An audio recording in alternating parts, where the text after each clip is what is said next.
Welcome to the debate. Imagine feeling completely, just desperately starved for your partner's affection, but knowing that the only way to get, a simple hug without triggering a massive argument is to pitch it to them like a corporate PowerPoint presentation. Honestly, it sounds exhausting just thinking about it. Right? It really does. But today we are looking at exactly that scenario. We're examining this profound, almost violent neurobiological clash between two competing systems in the human brain. And it's a fascinating clash. It is. So on one side, we have what we call the monosystem. That's the private, hyper-immediate biological imperative for intimacy and pair bonding, which is driven, entirely by dopamine. Yeah, the fast-acting stuff. Exactly. And then on the other side, we have the multi-system. That's the macro-level institutional conditioning that demands delayed gratification. It expands patience, and it's largely driven by serotonin. And the real kicker here is that these two systems are trapped inside the exact same human brain, right? They're demanding completely different resources, and they're operating on entirely different timelines. Spot on. So the central question we are unpacking today is whether this inherent biological gap can actually be successfully resolved through structured logic. Like, can a communication framework truly bridge the divide between our raw mammalian impulses and our deep institutional conditioning? Which is a heavy question. It really is. And my position, as we dig into this material, is that structured logic frameworks, they actually act as scientifically sound compilers. They mathematically bridge that gap, translating biological needs into a language the conditioned brain can actually accept. Right. And I contend that the biological imperative of the pair bond is just, it's far too rigid. It's too immediate to ever be truly satiated or resolved by institutional logic. Well, to really get our heads around this, I think we need to establish the baseline of the extreme environments where this clash happens. Let's look at the specific case study in the source material, which focuses on ToM Hennigan. Oh yeah, the Vertex engineer. Yes, operating deep inside Google DeepMind's Ironwood division. Now, just for some quick context for everyone, Ironwood isn't your standard tech office. Not at all. It is a highly demanding, deep research environment. These engineers are tasked with building massive AI node architectures. We're talking projects that take years to compile and actually yield results. Right, so it's an environment of extreme macro-level delay. The reward is way, way off in the future. Exactly. The individuals in these spaces are heavily conditioned to operate in that multi-layer. Their institutions actively train them to use serotonin to artificially expand their patience, right? Right. Allowing them to delay gratification for months or even years to achieve a collective goal. Because of that intense conditioning, if you introduce raw, immediate biological needs, the monolayer, which operates on dopamine and demands immediate pursuit, it looks like absolute chaos to them. It registers as a literal threat. Yes, an attack on their highly ordered system. And that is exactly why I argue that a strategy like Point Reason Evaluation Point, or PREP, is absolutely essential here. The famous PrEP framework. Yeah. PREP acts as a necessary compiler. It translates that immediate biological reality into structured, data-driven language. And by doing so, it prevents a systemic fallout in the relationship without, aggressively shattering the engineer's internal model of the world. See, I come at it from a different way. Okay, how so? Well, when I look at ToM Hennigan, or really anyone in that kind of extreme environment, I look at the unyielding nature of the monolayer itself. The context window for sex, intimacy, and the pair bond is entirely rigid. Rigid? You don't think it flexes at all? No, it fiercely resists being delayed, and it fiercely resists being diluted. Yes, institutions like DeepMind can artificially expand patience for public, collective goals, but they simply cannot override the shared mammalian imperative. But they can manage it, surely. Manage it? Maybe temporarily, but presenting an immediate biological need, a structured logic, might avoid triggering a defensive response in the moment, sure, but it fundamentally fails to change the underlying evolutionary reality. Which is that if the immediate monobond is starved, the primitive brain interprets that as an absolute evolutionary zero. Structured logic, I don't care how beautifully presented it is, cannot satiate a biological dopamine deficit. Wait, hold on. Just so we're completely grounded here, let's actually look at what prep sounds like in practice, because I think a concrete example is where the magic of this compiler concept really shows itself. Sure, let's role play it. Okay, let's say you and I are partners. We've both been working 80-hour weeks. The monobond is starved. If I just come at you with raw, unfiltered emotion, if I say, I need you right now, you're always working, I feel completely abandoned, what happens? Well, in a highly conditioned mind, my firewall goes up immediately. I perceive you as attacking my work, my stability, and my long-term goals. I basically withdraw. Exactly. The movement halts entirely. But if I use the prep framework, I deliver that exact same need with microsecond precision rather than blunt force. Go ahead, pitch it to me. I say, point. I'm feeling a disconnect between us. Reason. We have both been operating in highly demanding multi-cent environments all month without prioritizing our private bond. Evaluation. This is causing unnecessary stress and reducing our overall capacity to function. Point. We need to take 20 minutes right now to sit together and reconnect. I mean, it's very clean. I'll give you that. Right, it's incredibly clean. I'm explicitly choosing not to blame your institution.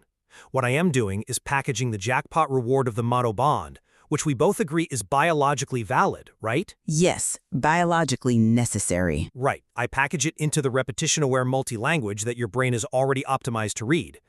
Let me give you a slightly different analogy to explain how I see this working. All right, let's hear it. Think of raw biological desire as analog biometric data. It's messy, it fluctuates, it's unpredictable.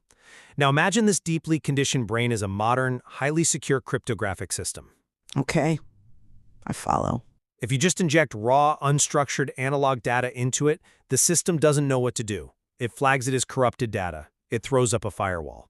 But PrEP is essentially the analog to digital converter. The compiler, like you said. Exactly. It translates that messy biological reality into a clean, sanitized hash of format. The secure system can safely read, process, and accept without triggering the security alarms. Well, I appreciate the technical analogy, I really do. But translating a dopamine-driven need into a serotonin-compatible format fundamentally ignores the primary variable of the need itself. Which is what? The time frame. We have to look strictly at the biology here. The material explicitly states that natural patience simply does not exist in this time frame. Right, dopamine is fast. Dopamine is the molecule of immediate pursuit.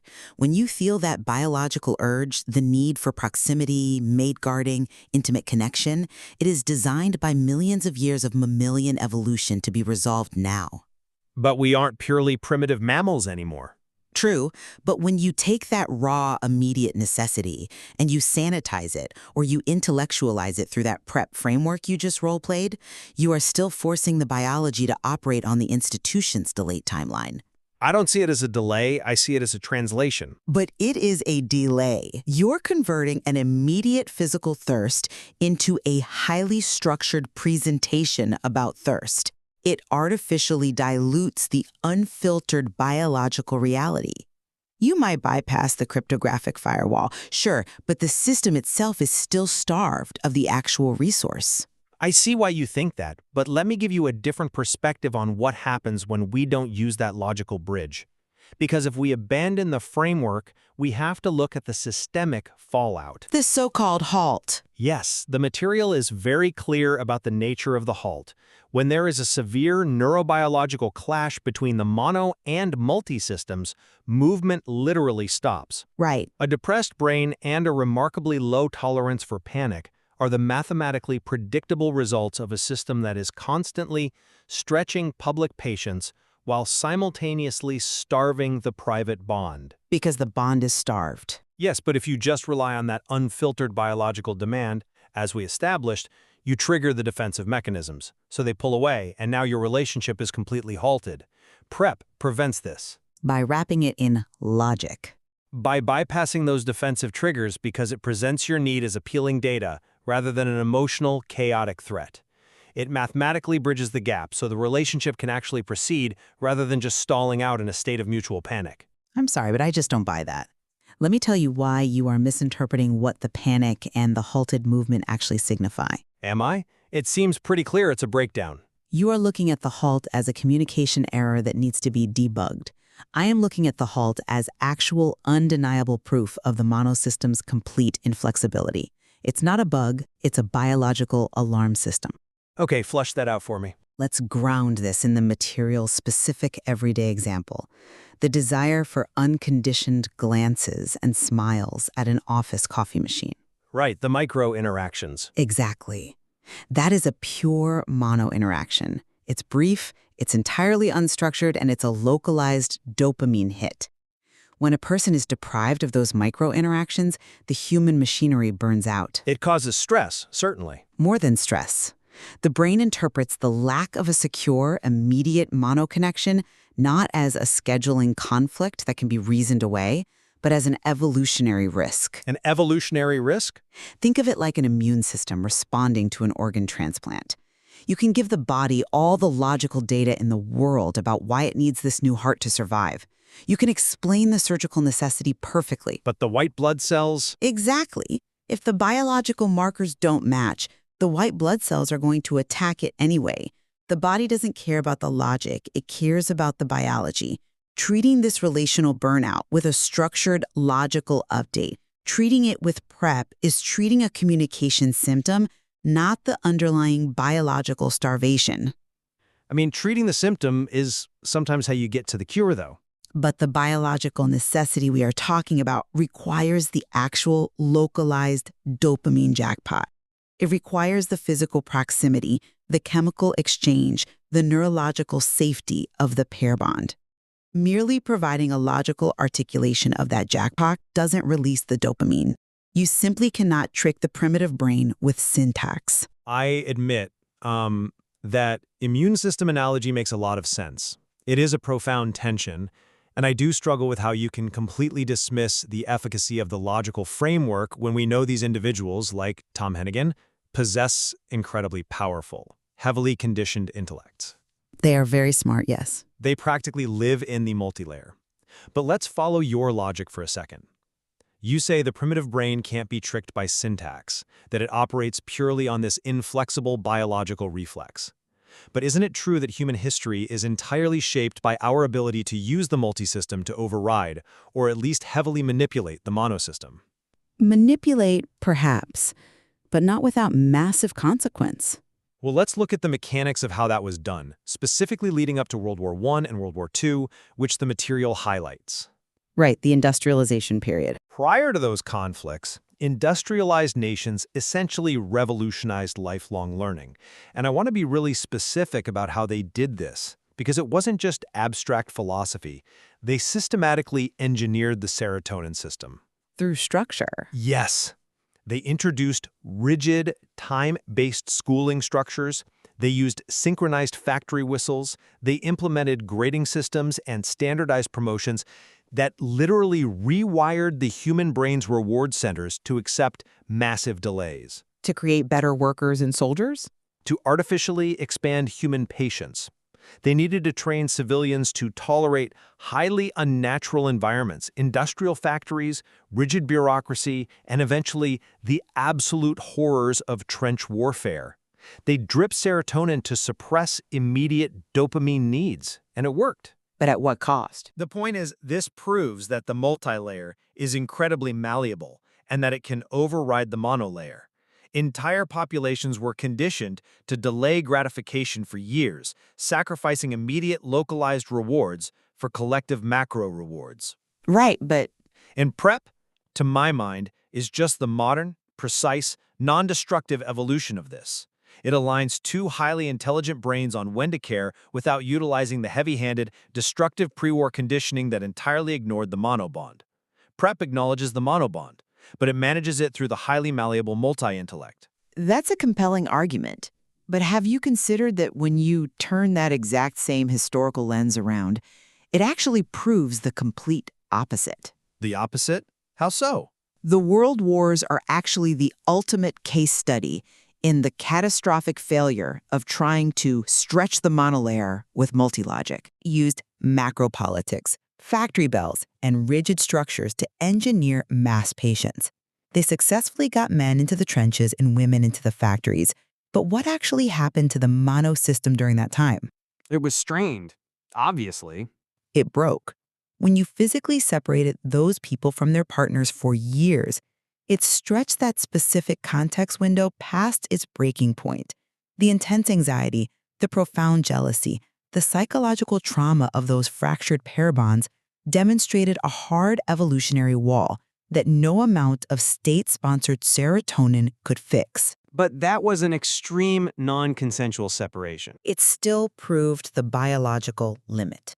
It proved that while you can train a human being to wait months or years for a military victory, a multi-goal, you cannot train the mammalian brain to remain indifferent to the immediate vulnerability of its primary attachment bond. Which is why we use frameworks now rather than state mandates. But the pre-war political experiment was deeply destabilizing precisely because it treated human beings as if they were entirely malleable cogs. It ignored the unyielding, fragile context window of the monobond, which is the micro-sanctuary where humans actually experience their deepest security. Right. Therefore, wrapping a mono-need in a multi-framework like PrEP is just another doomed attempt to engineer patience where biology inherently demands immediate, fiercely protected safety. Right. I hear that. And I think you're accurately describing the trauma of the world wars. But I would argue that is exactly why PrEP is the solution, not a repetition of the problem. How is it not the exact same mechanism, just on a smaller scale? Because the pre-war governments used blunt force. They demanded infinite patience and offered zero localized reward. They starved the mono system entirely, and of course it broke. But PrEP doesn't do that. It still delays the reward. But the framework is designed to explicitly offer the immediate dopamine-driven jackpot of the monobond. It just packages it in a way the repetition-aware brain can process safely. A package is still a barrier. It's not about asking the partner to wait infinitely, though. It's about translating the immediate needs so it can be fulfilled without destroying the environment. The source material validates this. It states that because both individuals share a remarkably similar and highly specific context window for intimacy, the positive potential, the jackpot reward, is fully present right there in the room. It's present, yes. It just needs to be translated or logically structured so the conditioned brain doesn't misinterpret the approach as an attack. PREP is the mathematical bridge that allows the connection to happen at all. Without it, you just have two isolated systems burning out in silence. But you are still relying on a fundamental contradiction. You are saying, I am going to deliver an immediate, unyielding biological reality, but I am going to do it by wrapping it in a structural logic that is inherently designed to delay and process. It's the only way the multi-brain can receive it. Let's go back to the mechanics of serotonin versus dopamine for a second. Serotonin expands the temporal horizon. It allows that vertex engineer to sit in a bunker for 12 hours, ignoring hunger, ignoring fatigue, solving abstract mathematical problems for a reward that might be years away. A triumph of the multi-system. Sure. But dopamine, particularly in the context of the pair bond, collapses the temporal horizon. It demands immediate action. Secure the mate, protect the bond, do it right now, because tomorrow we might be eaten by a predator. But there are no predators in Google DeepMind. The brain doesn't know that. When a social system stretches that public patience while simultaneously threatening the private bond, the human machinery fails, period. If you are using PrEP, you are asking the dopamine system to wait for the serotonin system to finish processing the data. It's a microsecond delay for a guaranteed reward. You are asking the analog wave to wait for the digital conversion. But the monolayer doesn't wait, it panics. The feeling of halted movement, the psychological exhaustion, these aren't communication errors we can just patch with a software update. They are biological alarms. The system is failing because patients simply cannot be infinitely tested. But that is exactly why the logical articulation is necessary. You're pointing out the alarm, and I agree, the alarm is absolutely ringing. The movement is halted because the raw, unfiltered biological imperatives is hitting the brick wall of the institutionally trained serotonin-driven patients. So why hit the wall with more logic? Because if you just let the alarm ring, if you just rely on raw emotion and say, I need this now, the other person's brain, which is conditioned to view chaos as a threat to their collective goals, will completely shut you out. Well, they're already shutting you out if they're ignoring the bond. The PrEP strategy is the only scientifically sound method for a highly intelligent mind to bypass that brick wall. By making the biological deprivation your first point in the PrEP structure, you are using the language of their intellect to validate the alarm itself. You're intellectualizing a feeling. You are saying, here is the data. We are experiencing a monodeficit. Here is the reason. Our environment is stretching our multi-patients. Here is the evaluation. This is causing systemic fallout. Therefore, we must engage the monobond. It sounds so sterile. It is entirely not aggressive. It doesn't shatter their internal model. It respects their institutional conditioning while actively advocating for the biological necessity. Look, I understand the elegance of the mechanism you're describing. I really do. It sounds perfect on paper.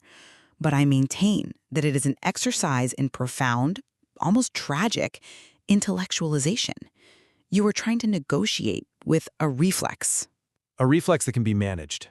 If we go back to that immune system analogy, you can use PrEP to explain to the white blood cells exactly why the new orchid is beneficial. You can give the point, the reason, the evaluation, and restate the point with microsecond precision. And perhaps on a cognitive level, your partner deeply respects your logical framing. Because it speaks their language. But the biological rejection is still happening. The biological reality is that you cannot stretch the context window of reproductive and pair bond safety without risking the collapse of the individual. Even with a perfectly built bridge? Unconditioned, immediate, non-logical connection. It doesn't want a perfectly structured update about the coffee machine.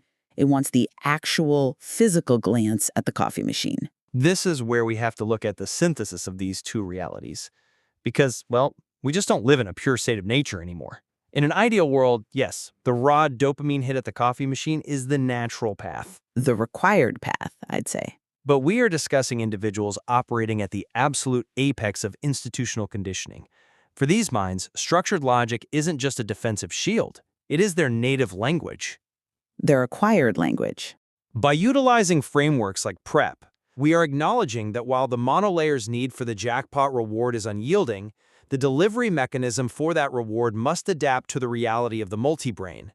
Structured logic is the mathematically necessary bridge. A bridge that demands a toll on the biology. It allows highly intelligent minds to safely access that shared context window of intimacy. It prevents the biological imperative from being interpreted as an attack on their complex environment, allowing the relationship to actually survive the very real, very heavy pressures of macro-level institutional life. And I maintain that looking closely at human history and neurobiological reveals this as an exhausting, constant balancing act that ultimately always favors biology. While structured logic might facilitate initial communication, it might get you in the door without triggering a defensive firewall, it ultimately cannot stretch the rigid, dopamine-driven context window. We've stretched it before, though. You can artificially expand human patience for civic duties, sure, for lifelong learning, for complex engineering tasks, we've proven that. But the immediate vulnerability of the primary attachment bond cannot be endlessly mitigated by logical formatting. Endlessly, no. But practically? Eventually, the biological thirst requires the actual water, not just the chemical formula for H2O. If a system continuously relies on logic to bridge a biological deficit, it is only a matter of time before it risks systemic collapse. Well, it is a profound and ongoing tension, and clearly one that resists easy answers. We are watching the architecture of a neurobiological clash play out in real time between our most primal instincts for private security and our most advanced capacities for long-term collective achievement. It's the ultimate human tug-of-war. It brings us right back to where we started today. We all want the seamless integration of a software update, right? We want the code to just compile, plug in, and run flawlessly within the machine of our relationships. If only it were that simple. Exactly. Because when you're dealing with the rigid hardware of mammalian biology and the complex software of modern institutional conditioning, we are left wondering if a perfect translation is even possible. It's a question that certainly keeps the field busy. It offers vast material for further exploration, and as always, we leave it to you, the listener, to form your own conclusion. Does structured logic truly have the power to safely satiate our deepest biological imperatives? Or is biology an unyielding hardware that no communication framework can ever fully rewrite? Thanks for listening. Thank you for joining us.